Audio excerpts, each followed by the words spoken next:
Express, an international courier service.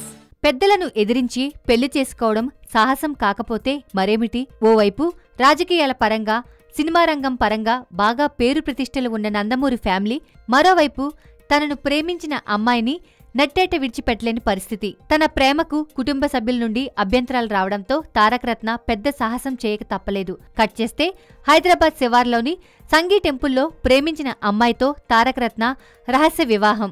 ఈ సంఘటన జరిగి ఆగస్టు నెలతో సరిగ్గా 5 ఏళ్లు పూర్తయింది. ఆగస్టు 2తో తమ వైవాహిక బంధానికి 5 ఏళ్లు పూర్తయిన సందర్భంగా తారకరత్న, అలేఖ్య ఓ ఫోటోను సోషల్ మీడియాలో షేర్ చేశారు.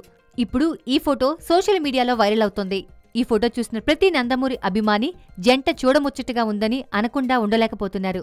ఓ కామన్ ఫ్రెండ్ ద్వారా అలేఖ్య రెడ్డితో తారకరత్నకు పరిచయం ఏర్పడింది. అలేఖ్య సిస్టర్ కు కాలేజ్లో తారక్ సీనియర్. చెన్నైలో మొదలైన వీరి ప్రేమ కథ హైదరాబాద్ వరకు ప్రయాణించింది. తారక్ సినిమాల్లోకి వచ్చిన తర్వాత అలేఖ్య ఓ సినిమాకు కాస్ట్యూమ్స్ కూడా స్వయంగా డిజైన్ చేశారు. అనంతపురం జిల్లాకు చెందిన మాజీ రవాణా శాఖ ఉద్యోగి కుమార్తె అలేఖ్య రెడ్డి. తారక్ గతంలో నటించిన నందీశ్వరుడు సినిమాకి అలేఖ్య కాస్ట్యూమ్స్ డిజైనర్ గా పనిచేశారు. అలేఖ్య రెడ్డికి ఆల్రెడీ పెళ్లయి విడాకులయ్యాయి. ఆ తర్వాతే తారకరత్న ఆమెను ప్రేమించి పెళ్లాడినట్లు అప్పట్లో వార్తలు వినిపించాయి. అయినా ఈ కాలంలో ఇలాంటివి సాధారణమే. తారకరత్న, అలేఖ్య ఇద్దరూ బాలయ్యకు చాలా క్లోజ్. నందమూరి ఫ్యామిలీలో ఇతర కుటుంబ సభ్యులు కూడా వీరి ప్రేమ వివాహాన్ని క్రమక్రమంగా యాక్సెప్ట్ చేశారని తెలుస్తోంది.